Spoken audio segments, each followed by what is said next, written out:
সুন্দর গন্ধের প্রভাব আমরা সবাই জানি। ফুলের সুবাস, প্রিয় পারফিউম কিংবা ঘরে মিষ্টি এয়ার ফ্রেশনার মুহূর্তের মধ্যে মন ভালো হয়ে যায়। কিন্তু ভাবুন তো, এই গন্ধের আড়ালে লুকিয়ে থাকতে পারে এমন কিছু যা ধীরে ধীরে আমাদের স্বাস্থ্যের ক্ষতি করছে। ফুলের গন্ধ প্রাকৃতিক, কিন্তু এয়ার ফ্রেশনার বিশেষজ্ঞদের মতে এখানে আছে এমন কিছু কেমিক্যাল যা আমাদের লিভার, কিডনি এমনকি হরমোনের উপরও খারাপ প্রভাব ফেলতে পারে। এয়ার ফ্রেশনারে ব্যবহার হয় ভোলাটাইল অর্গানিক কম্পাউন্ডস, সংক্ষেপে VOCs। সহজ কথায় এগুলো রাসায়নিক পদার্থ। গন্ধ সুন্দর হলেও ঘরের ভেন্টিলেশন খারাপ হলে এগুলো আরও ক্ষতিকারক হয়ে ওঠে। অনেক ব্র্যান্ডে থাকে থ্যালেটস, যা গন্ধ দীর্ঘ সময় ধরে রাখতে সাহায্য করে, কিন্তু সমস্যাটা হলো এগুলো হরমোনের ভারসাম্য নষ্ট করতে পারে।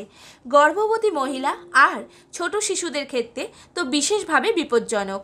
শুধু তাই নয়, এয়ার ফ্রেশনার শ্বাস প্রশ্বাসের সমস্যা বাড়াতে পারে, বিশেষ করে যাদের অ্যাস্থমা আছে।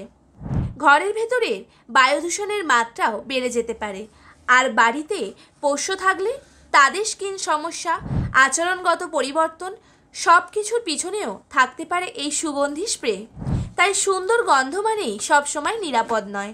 ব্যবহার করার আগে ভাবুন এটা প্রয়োজনীয় কি না, আর ঘরে যথেষ্ট ভেন্টিলেশন আছে কি না।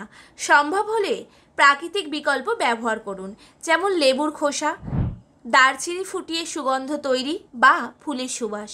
তাহলে আজ থেকে গন্ধে নয়, স্বাস্থ্যে বেশি গুরুত্ব দিন। ভিডিওটি ভালো লাগলে লাইক দিন, বন্ধুদের সঙ্গে শেয়ার করুন। আরও নতুন আপডেট পেতে ফলো করতে ভুলবেন না।